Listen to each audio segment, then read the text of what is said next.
El eco de los pasos de Julian Sterling resonaba en el mármol de su mansión como un segundero que cuenta el tiempo que se agota. El hombre más rico del país, capaz de comprar islas y silenciar gobiernos, estaba de rodillas frente a la impotencia. Su único hijo, Leo, se marchitaba en una cama de seda sin que la ciencia lograra ponerle nombre a su agonía. 10 especialistas de renombre mundial habían desfilado por la habitación, saliendo siempre con la cabeza gacha y el cheque devuelto. Pero la salvación no llegó en un jet privado, sino en la figura desgastada de Elías, el jardinero que apenas lograba pagar la renta de su pequeña habitación en los suburbios, cargando a cuestas su propia soledad como padre soltero. Lo que Elías descubrió al entrar en la habitación prohibida no fue una enfermedad, sino una verdad tan aterradora que el dinero de los Sterling no era más que papel quemado ante ella. La penumbra de la habitación de Leo olía a ozono y a flores muertas. Elías había entrado allí por error, buscando una herramienta olvidada, pero se quedó paralizado al ver la sombra del niño proyectada en la pared. No era la sombra de un niño de 8 años. Era algo vasto, una silueta irregular que se retorcía con una autonomía propia, independiente de los movimientos letárgicos del pequeño. Elías, que había crecido en las montañas escuchando historias que los hombres de ciudad llaman supersticiones, sintió un frío eléctrico subir por su columna vertebral. Se acercó al borde de la cama, ignorando el protocolo, y notó que el pecho de Leo no subía ni bajaba por la respiración, sino por una vibración constante, como el zumbido de un enjambre de insectos bajo la piel. Cuando Julian Sterling entró y vio al jardinero tocando la frente de su hijo, su primer instinto fue la ira, pero las palabras se le murieron en la garganta al ver la expresión de Elías.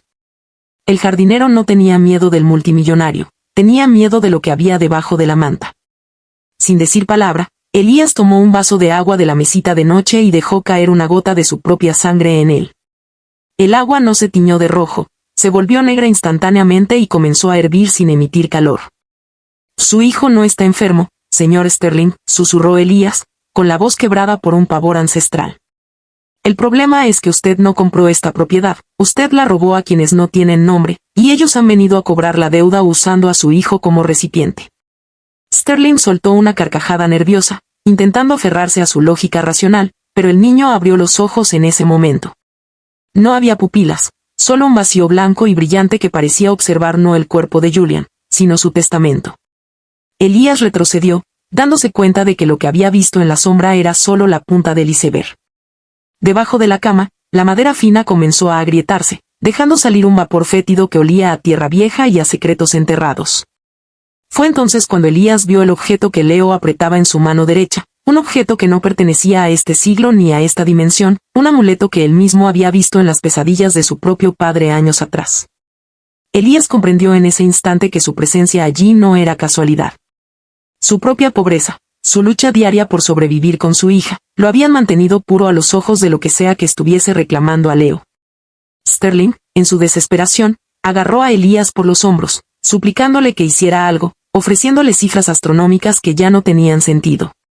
El jardinero solo pudo señalar el rincón más oscuro de la habitación, donde el papel tapiz comenzaba a pelarse por sí solo, revelando símbolos grabados directamente en el ladrillo. Símbolos que palpitaban al ritmo del corazón exhausto del niño.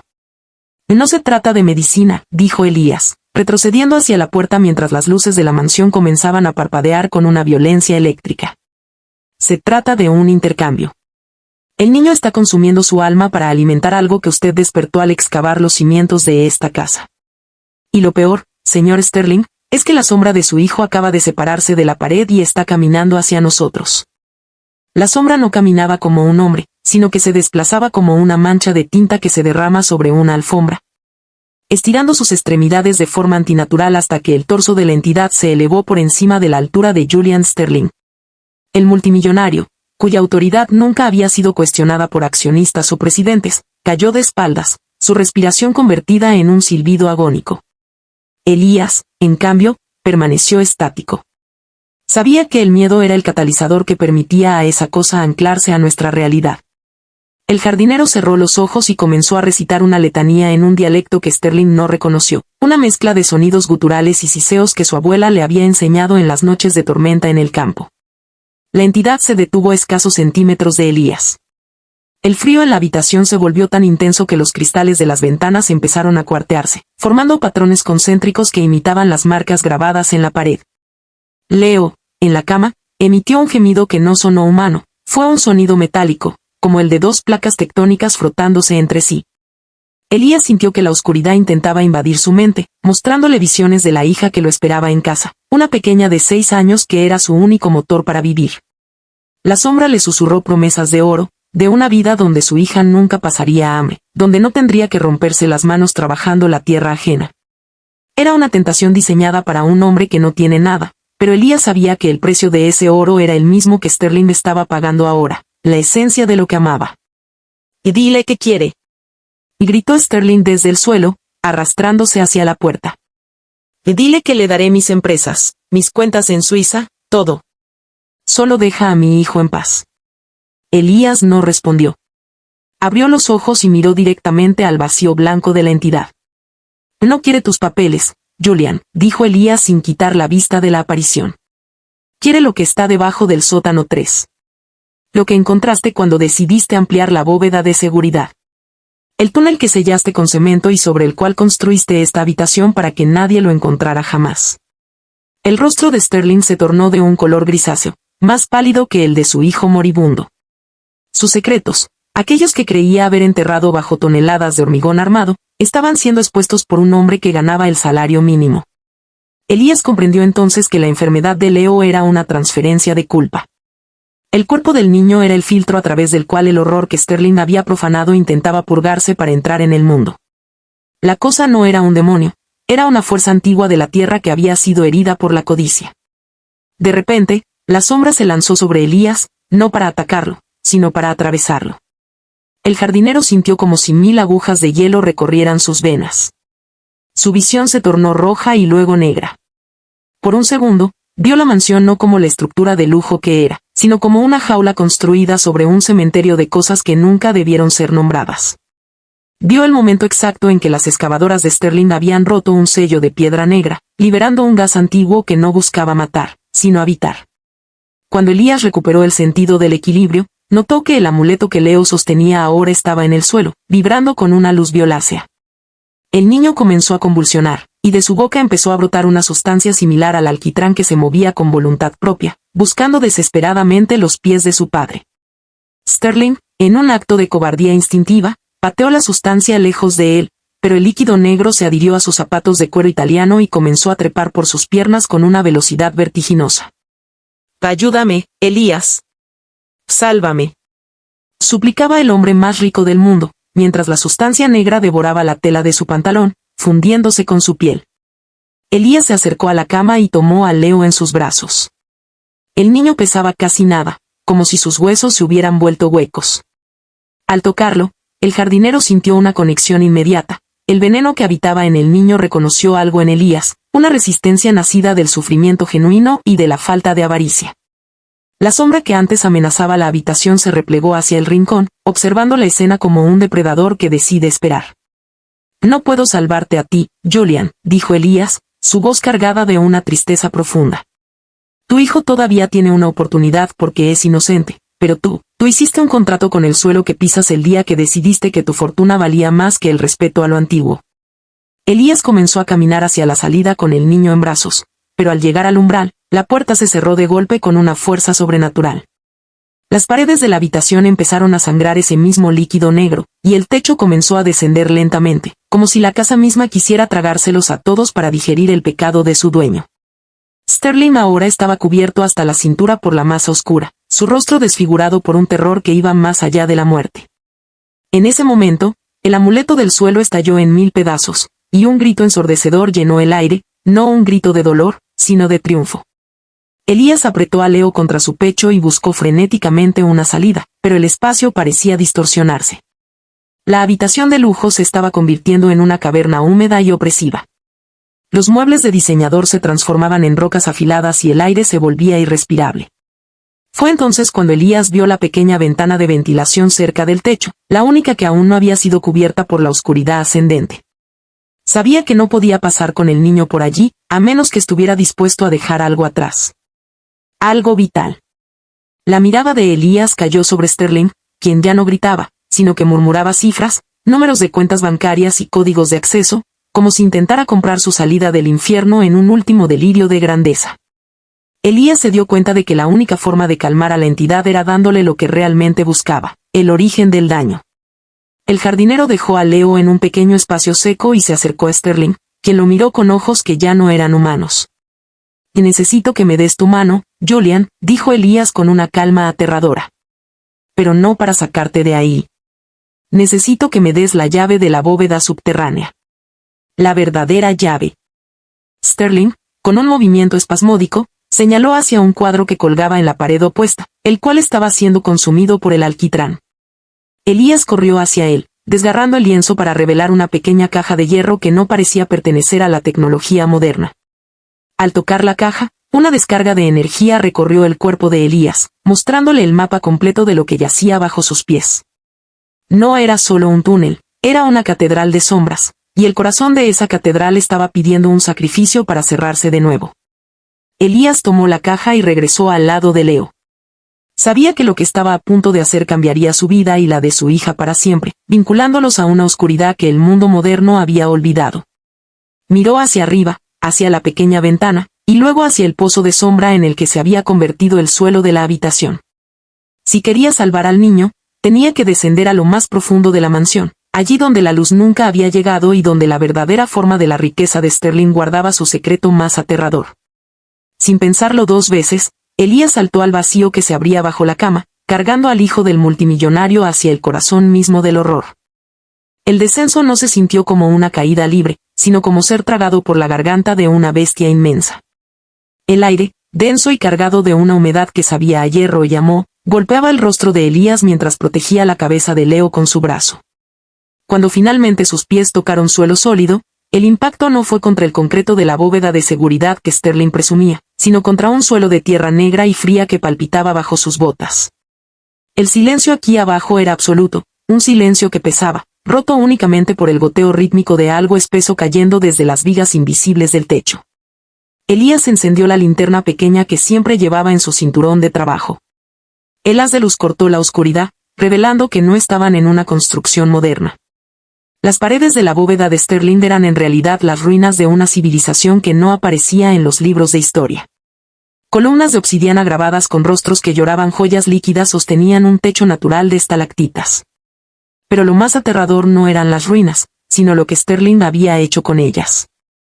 El multimillonario había instalado cables de fibra óptica, sensores de movimiento y enormes servidores informáticos directamente sobre los altares antiguos, como si intentara extraer datos de los mismos dioses del inframundo. La avaricia no conoce límites, susurró Elías, sintiendo que el niño en sus brazos comenzaba a arder en fiebre nuevamente. A medida que avanzaba hacia el centro de la cámara, el jardinero descubrió el origen del mal, el sello que Sterling había roto. Era una losa de piedra lunar que bloqueaba un pozo sin fondo, ahora partida a la mitad por una perforación industrial. Del agujero emanaba una neblina plateada que se enroscaba en los servidores de Sterling, alimentándose de la electricidad para manifestarse en el mundo físico. Era una simbiosis entre la tecnología de punta y el horror primordial. De repente, los servidores comenzaron a zumbar y las pantallas esparcidas por la sala se encendieron simultáneamente, mostrando miles de imágenes de la hija de Elías. Ella jugando en el parque, ella durmiendo en su pequeña cama, ella esperando a su padre en el porche de su casa humilde. Una voz, que no era una voz sino una frecuencia vibratoria que resonaba en sus huesos, llenó el espacio. El intercambio ha comenzado, decía la frecuencia. El rico entregó a su heredero por poder. Tú entregarás tu paz por su vida. ¿Es el hijo de un extraño más valioso que la seguridad de tu propia sangre? Elías se detuvo en seco. El trato era claro, si cerraba el sello usando la caja de hierro que Sterling le había dado, la entidad dejaría el cuerpo de Leo, pero a cambio, la oscuridad que ahora habitaba la mansión buscaría un nuevo hogar. Y las imágenes en las pantallas dejaban claro hacia dónde se dirigiría. Elías miró el rostro pálido de Leo.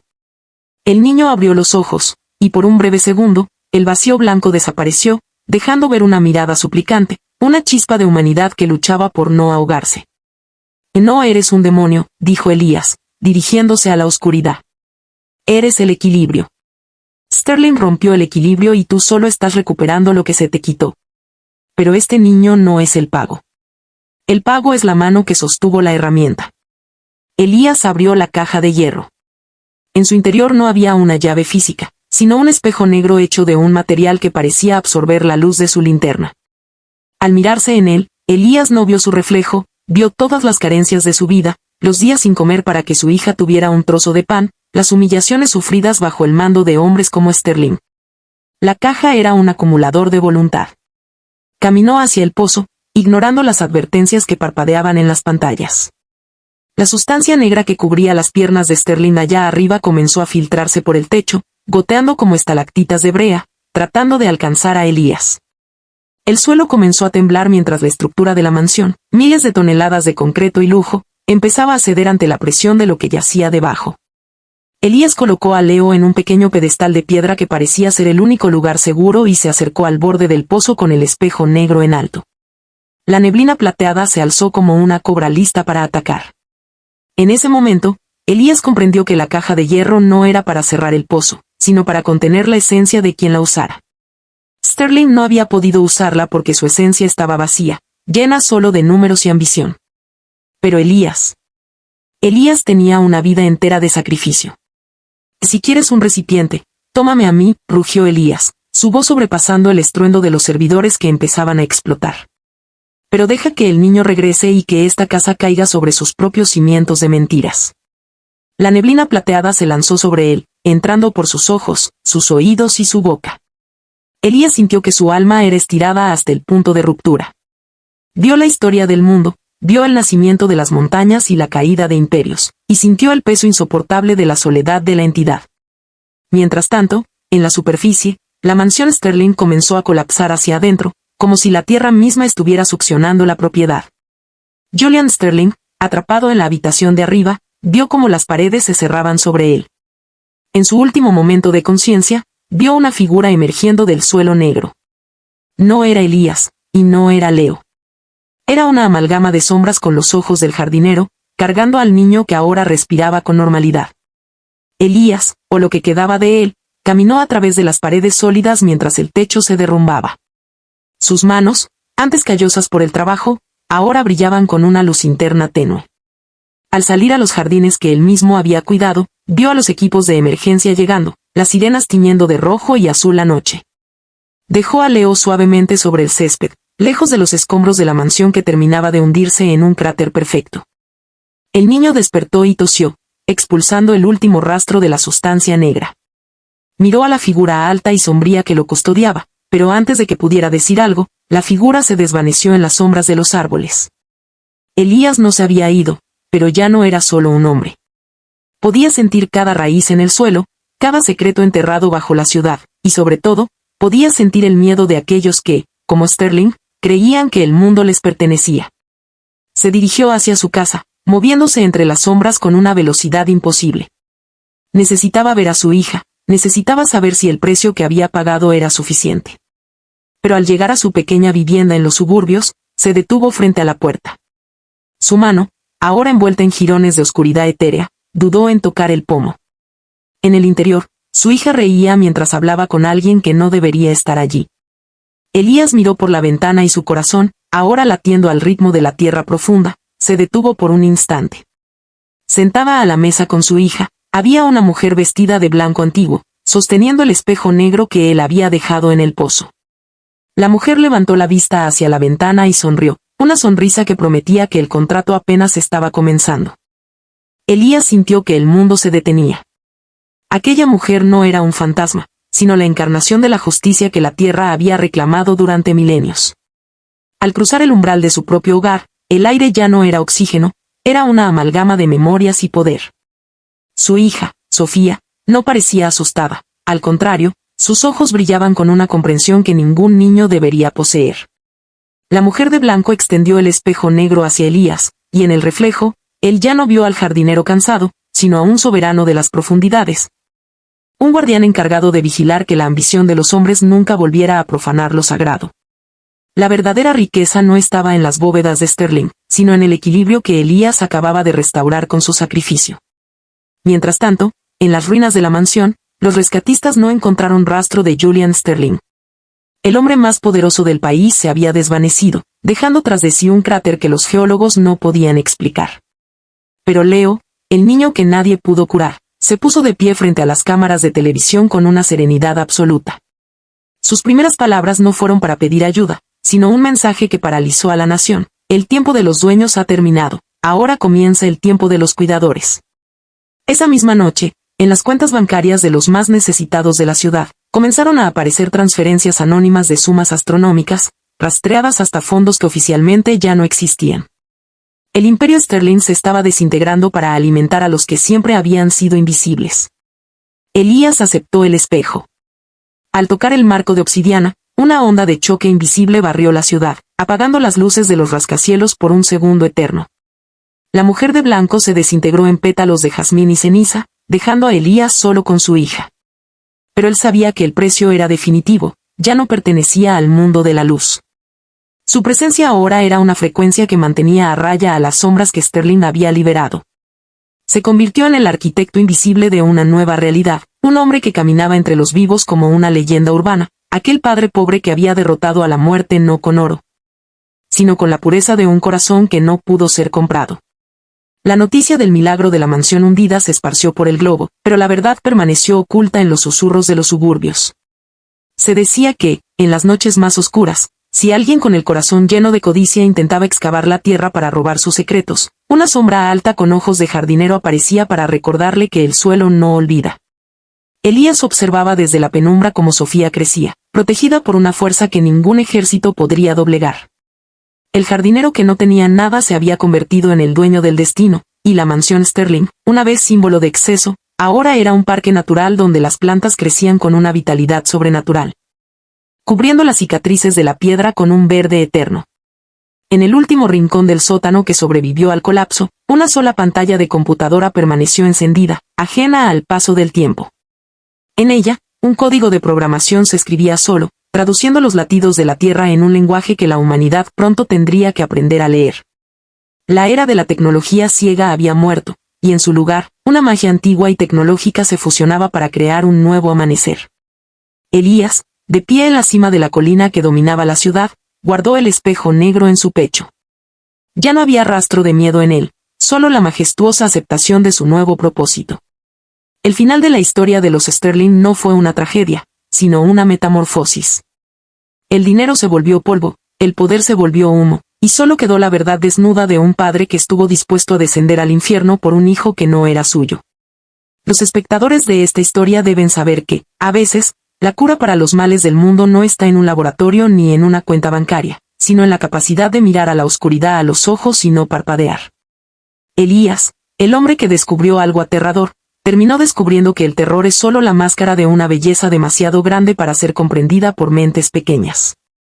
Y así, mientras la ciudad dormía bajo la vigilancia de su nuevo guardián, una última sombra se desprendió de la pared de la vieja habitación de Leo, ahora convertida en aire puro. La sombra no buscaba venganza, buscaba descanso. El ciclo se había cerrado. La deuda estaba pagada. El jardinero finalmente pudo soltar las herramientas de hierro y tomar las riendas de un poder que fluía a través de las raíces de cada árbol y el pulso de cada estrella. La historia de Elías y el hijo del multimillonario se convirtió en un mito, una advertencia magnífica de que, en este mundo, hay cosas que el dinero no puede comprar y deudas que solo la sangre y el alma pueden cancelar. El sol comenzó a asomar por el horizonte, tiñendo el cielo de un púrpura real que recordaba al amuleto de Leo. Elías cerró los ojos, sintiendo la brisa de la mañana. Por primera vez en años, no tenía que preocuparse por la renta, ni por el hambre, ni por el mañana. Él era el mañana. Su figura se desdibujó con la primera luz del día, dejando tras de sí un rastro de flores silvestres que brotaban del asfalto frío, un recordatorio final de que, incluso en el corazón de la ciudad más gris, la naturaleza y la justicia siempre encuentran el camino de regreso a casa. La historia terminó donde empezó, con un padre y una hija, pero ahora, el mundo entero era su jardín, y el universo, su único testigo.